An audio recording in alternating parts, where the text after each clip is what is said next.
ये लोग यहाँ पढ़ने आते थे। सोचिए उसी समय 70 विश्वविद्यालय थे। तो कहने का मतलब है कि आप अपना इतिहास देखिए, खंखारिए। जब तक आप अपना इतिहास नहीं खोजिएगा आपकी प्रतिष्ठा नहीं मिलेगी। और हम लोग कम से कम जो 85% हैं यहाँ के, सारे के सारे एक जाति के थे। वो नाग जाति के नाम से जाने जाते थे। ये नाग जातियों ने ही बौद्ध धर्म को देश विदेश तक फैलाने का काम किया। वस्तुतः अब एक और जानने का कोशिश करें कि नाग क्यों नाम पड़ा। क्योंकि आपकी भाषा में ही इतिहास छिपा हुआ है। साहित्य तो मिटा दिया गया, मंदिर समाप्त कर दिए गए, देवताओं को नकली करके आपके कहीं बोधिसत्व को तो किसी बुद्ध को कहीं शिव बना दिया, तो कहीं जैसे भैरव बना। इस तरह से आपके ही देवी देवताओं को उलट पलट करके पुजवा रहा है। किंतु भाषा रह गई। अब भाषा से आपको 8 आना, क्या मैं तो समझता हूँ 12 आना इतिहास मिल जाएगा। जैसे उदाहरण के लिए आपको नाग शब्द क्यों नाम रखा गया, शायद आप लोग न ध्यान देते होंगे। नाग शब्द का विश्लेषण कीजिए, संधि विच्छेद कीजिए। नाग में 2 शब्द है। ना जो अग, ना माने नहीं, अग पाली शब्द है, मागधी शब्द है, प्राकृतिक शब्द है। इसलिए आप लोगों को न जानते होंगे कि अग का क्या अर्थ होता है, क्योंकि पढ़ाई भी वैदिक है, शासन उसी का है। वो तो चाह रहा है कि हाँ सारे लोगों को अंधकार में रखा जाए। कहीं ये लोग न कहीं अगर 2 आना भी अगर जग जाएगा तो सारे लोग को जगा देगा। तो चाहता है कि यहाँ के लोग न जगे। ऊपर से नीचे तक सारे जैसे वैदिक साहित्य और वैदिक की आधा पढ़ाई हो रही है। MA PhD कर गया तो उसको भी इतिहास की जानकारी नहीं है। इतिहास से PhD कर जाता है, MA कर जाता है कि उसको, क्योंकि हमको अनुभव है हर जगह रहने का। बोध गया में हमने जैसे कि 10 साल रहा था, हर जगह रहने का मौका मिला और लोगों से संपर्क किया। जितने भी डिग्री लोग प्राप्त किए हुए हैं, मैं उस पर क्या कह सकता हूँ। तो अब चलिए नाग शब्द पर। नाग शब्द अभी बताए कि 2 शब्द से बना हुआ है। ना जोड़ अग, ना माने नहीं, अग माने होता है पाप। जिसमें पाप ना हो, जिसमें तृष्णा न हो, जिसमें राग देश मोह न हो, उसी को नाग कहा जाता था। नाग एक श्रेष्ठ व्यक्ति को कहा जाता था, महान व्यक्ति को कहा जाता था, चरित्रवान को कहा जाता था, शीलवान को कहा जाता था। इसीलिए पाली साहित्य में लिखा हुआ है, नाग नामों से भगवा। नाग नामों से भगवा, भगवान का नाम ही है नाग। किंतु आज क्या कर दिया, नाग रेगने वाला को कह दिया यार। नाग माने होता है सांप। उन मूर्खों से पूछिए जो इतिहास और इतिहास के विद्वान है, कहाँ नाग का अर्थ होता है सांप। शब्द विश्लेषण करो। इसलिए इस बात को बाद में जानना चाहा, बहुत उत्साहक भी आए हैं कि नाग से बहुत लोग ये सोचे, हमने फोन पे बताया अच्छा नाग मतलब काटने वाला। उन्होंने ऐसे ही फोन किए पे बताया कि नाग मतलब काटने वाला हो सकता है। तो आइए आप सुनिए।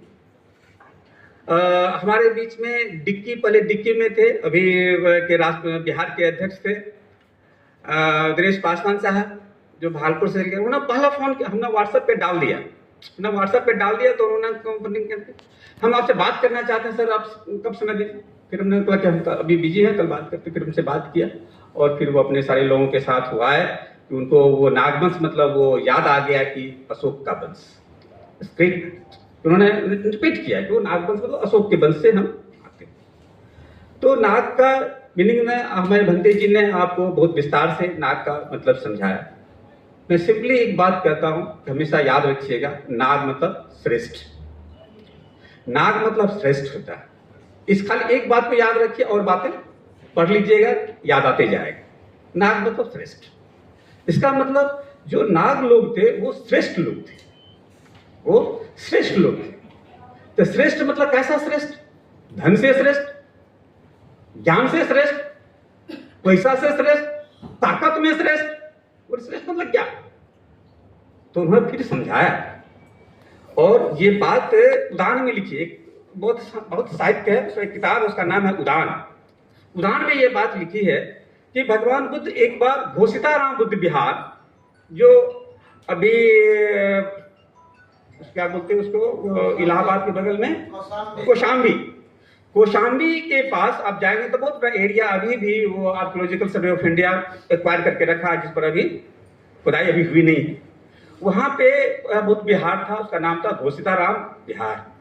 उस घोषिताराम विहार में बैठे थे तो उस भिक्षु संघ में कुछ बातचीत हुई तो बाहर आ गए, एक पेड़ के नीचे बैठ गए।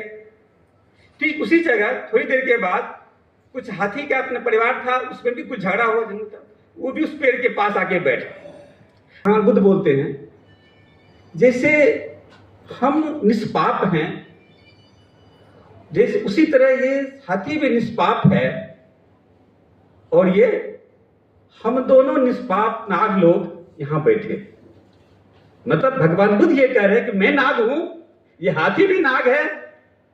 और नाग मतलब निष्पाप, जिसने कोई पाप न किया हो। श्रेष्ठ मतलब सिर्फ इतना श्रेष्ठ नहीं कि धन में श्रेष्ठ, ताकत में, शिक्षा में के क्षेत्र में दुनिया में सर्वश्रेष्ठ था। सारी दुनिया के लोग यहाँ पढ़ने के लिए आते थे। हमारी जो पाली भाषा थी, दुनिया की इंटरनेशनल भाषा थी। जैसे आज अंग्रेजी बोली जाती है, उस समय पूरे देश दुनिया में पाली भाषा बोली जाती थी।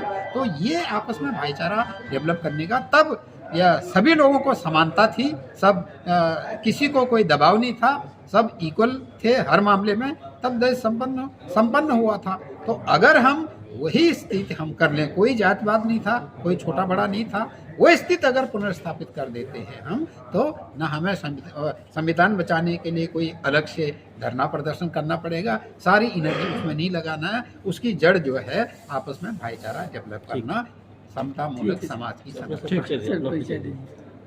मेरा नाम धनीराम आर्य है। मैं इस संगठन का, अखिल भारतीय नाग संघ का उपाध्यक्ष हूँ, वाइस चेयरमैन हूँ, और रिसर्च विंग है हमारे संगठन में, उसका इंचार्ज।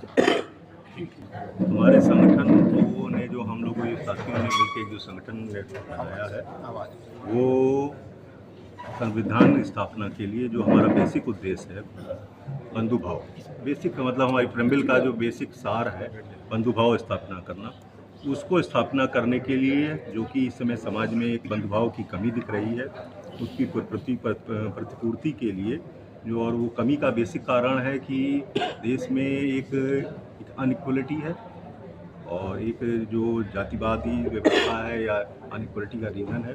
उन रीजन्स को डाइल्यूट करने के लिए एक ये संगठन बनाया, जिसका ये थॉट हम लोगों ने रखा है कि हम लोग समाज में अपना इतिहास, बेसिक इतिहास, जो हमारा जो एक्चुअल इतिहास है, जो एक मिथक के बेस पे नहीं, एक आर्कियोलॉजिकल एविडेंशियल बेसिस पे, जो ओरिजिनल जिसको इतिहास बोलते हैं, साथ ही सहयोगियों को, सभी साथियों, समाज के लोगों को बताएं, जिससे कि जब समाज का व्यक्ति, जब इतिहास के बारे में, हम अपने इतिहास के बारे में हम लोग जब जान जाएंगे, तो हम उसके आधार पर अपना सही गलत, अपने बंधुओं का विश्लेषण कर पाएंगे और उसमें बंधु भाव पूरा डेवलप हो। एक एग्जाम्पल है कि अगर हम एक सामाजिक इसमें इतिहास के जब रेफरेंस में जाते हैं, तो मौर्य वंश को हम लोग लेते हैं। मौर्य वंश के 10 राजा हुए, ये दुनिया जाती है, साथी लोग पढ़ाया जाता है 10 राजा। पहले राजा थे जैनी, दूसरे राजा थे बिम्बिसार, जो मालूम है आजीवक थे, तीसरे राजा थे बौद्ध, जो अशोक थे, अशोक बौद्ध थे।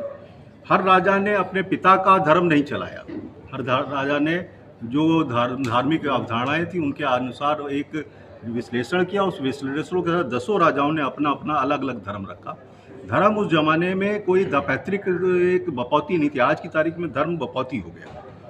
उसकी वजह से जब धर्म बना तो धर्म ने अपने ऑपरेशन के लिए टूल्स बनाए। उन टूल्स में कुछ जगहों पे जैसे कि जातिवाद आ गया, जिससे गैर बराबरी है, और कुछ लोगों ने और तरह के टूल्स बनाए। धर्म हम लोगों को ये सब चीज़ें हमारे अंदर धार्मिक होना चाहिए, हम लोग हर आदमी को धार्मिक होना चाहिए, पर ये धार्मिक जो भी बने हम अपना कुछ भी करें, जो संविधान का उद्देश्य है, जो बंधुभाव है, उसको स्थापित करते हुए फिर अपना कुछ भी करें। किसी भी धर्म को माने पर बंधुभाव को स्थापित, उसके लिए हमें अपना बेसिक इतिहास, जैसे ये भी हमारे भी जब वो चल रहा था, क्या कहते हैं, इस देश लेकर हम लोगों ने अपना जो पुराना इतिहास है, जिसको नागवंशी इतिहास या नाग जो इतिहास है, उसको इस्टेब्लिश करने के लिए ये संगठन बनाया है।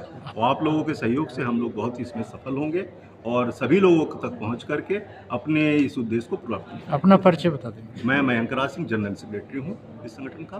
धन्यवाद सर। ये जो अखिल भारतीय नाग संघ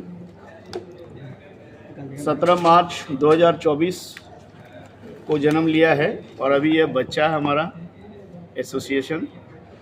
चूँकि अभी स्थापना का 1 साल हुआ है और 1 साल में हमने उत्तर प्रदेश, दिल्ली, हरियाणा, पंजाब, मध्य प्रदेश और बिहार, महाराष्ट्र और झारखंड, इतने प्रदेशों में हमने फैलाने का कार्य किया 1 साल में।